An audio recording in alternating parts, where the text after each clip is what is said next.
Hi, my name is Justin and I am the designer of Glyph. Glyph is a dice building combat game designed for 2 to 6 players and takes about 90 minutes to play a game.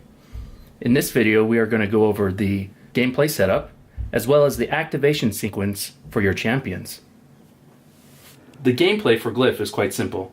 All you need to do is lay out the components in the respective piles. This represents the general stock from which you will pull dice and different types of status cubes for the game.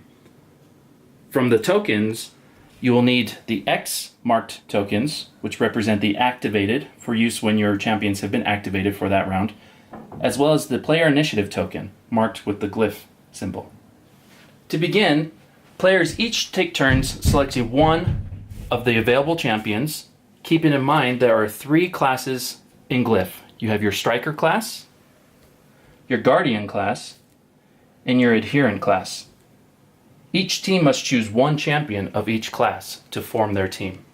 Once you have chosen the champions you will use for this game, the next step is to set up all of the status cubes as well as the starting dice that your champions have to begin with the game.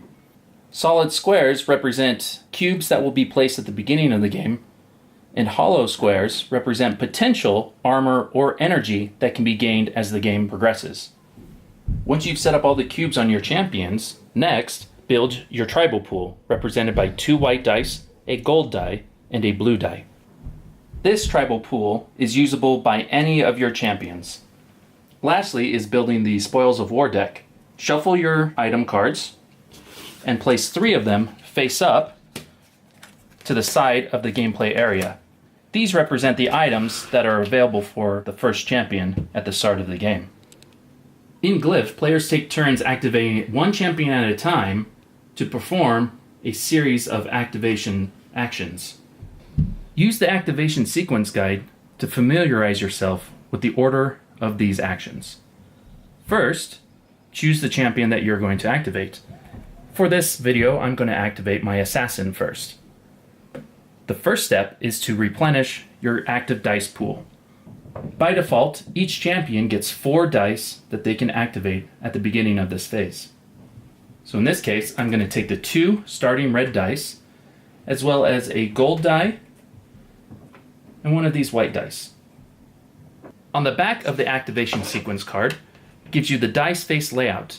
In Glyph, each colored die has a specialty of its own. For example, red dice specialize in rolling Glyphs of War, whereas blue dice specialize in rolling Glyphs of Power. A major part of Glyph is knowing which dice to use at any given time. On each champion mat are a series of abilities and ability combos. As the game progresses, you're going to want to select the dice that are going to give you the best odds of rolling that combo. In this case, if I'm interested in trying to roll this double strike, or even Vertigo Powder or Viper Bite, as you can see, the assassin uses a lot of Glyphs of War. Hence my choosing these 2 red dice, as they have a high probability of rolling the Glyph of War. Once you have selected the dice you're going to use as your replenish phase, the next step is to roll your dice.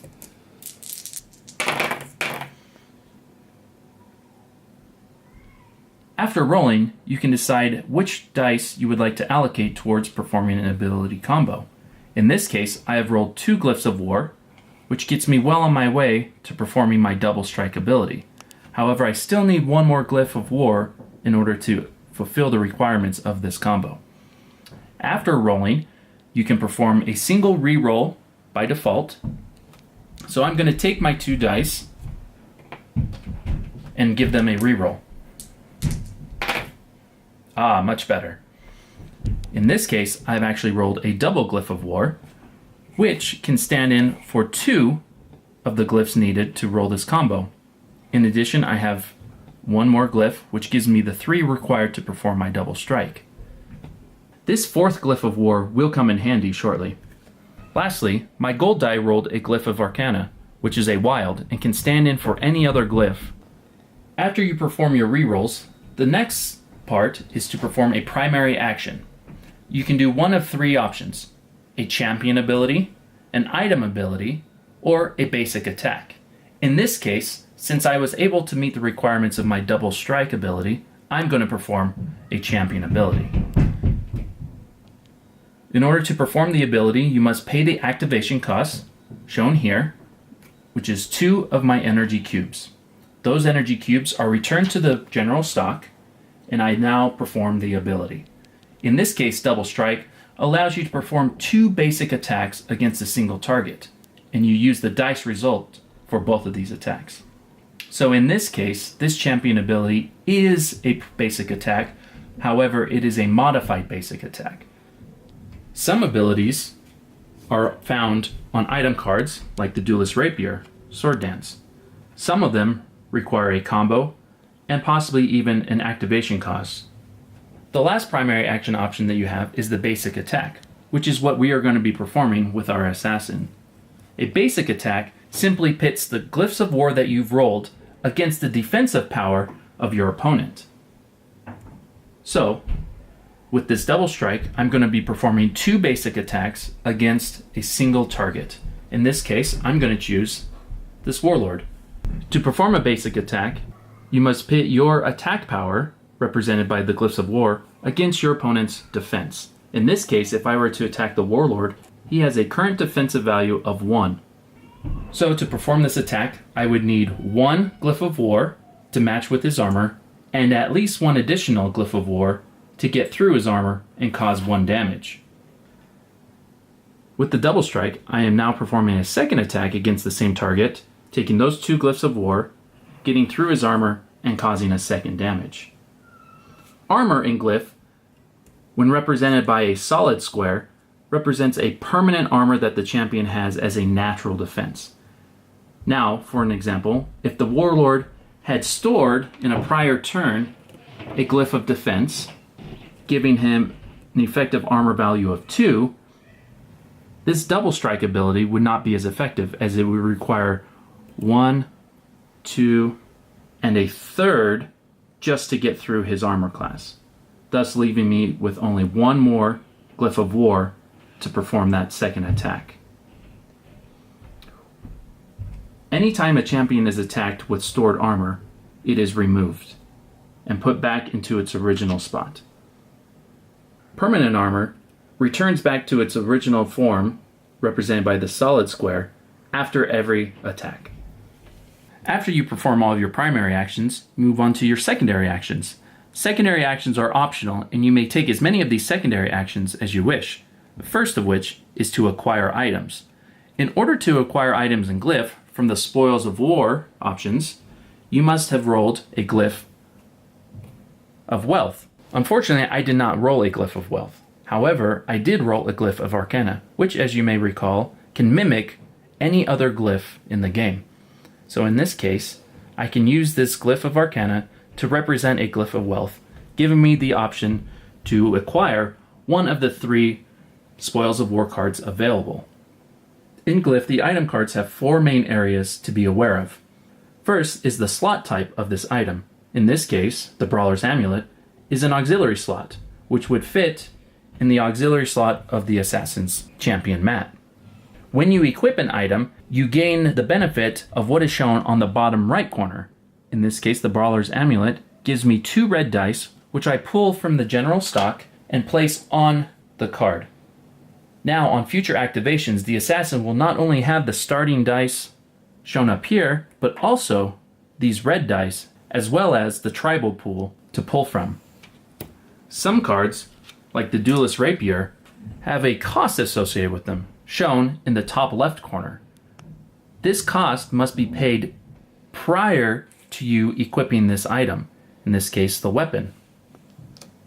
In order to equip this item, I must take the gold die that I have available, either in my tribal pool or on my Assassin's Champion mat, and take that die and trash it. It is no longer available for my champion. In Glyph, there is a risk-reward element when it comes to sacrificing dice in order to gain other dice. In this case, I'm sacrificing 1 gold die in order to gain 1 green and 1 red die.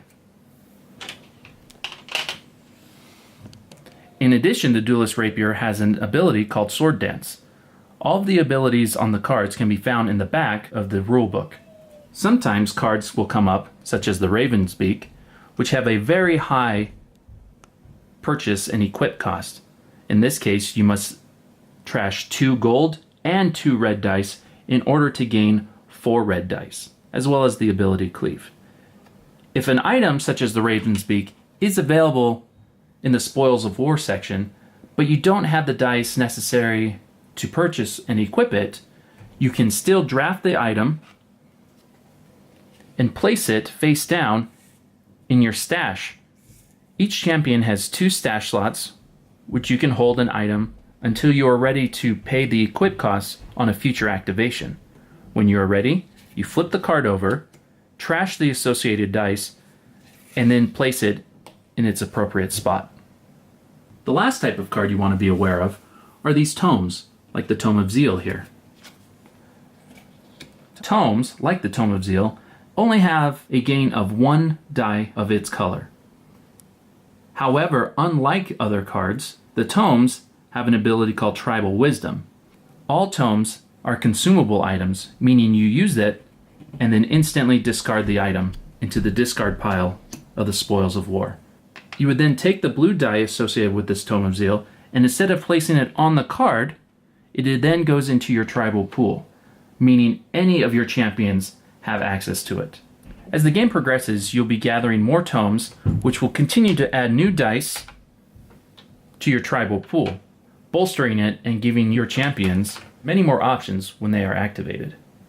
After you finish acquiring items, the next step is to store dice. In Glyph, the dice that you rolled can stand in for the cubes that you see on your armor and energy tracks.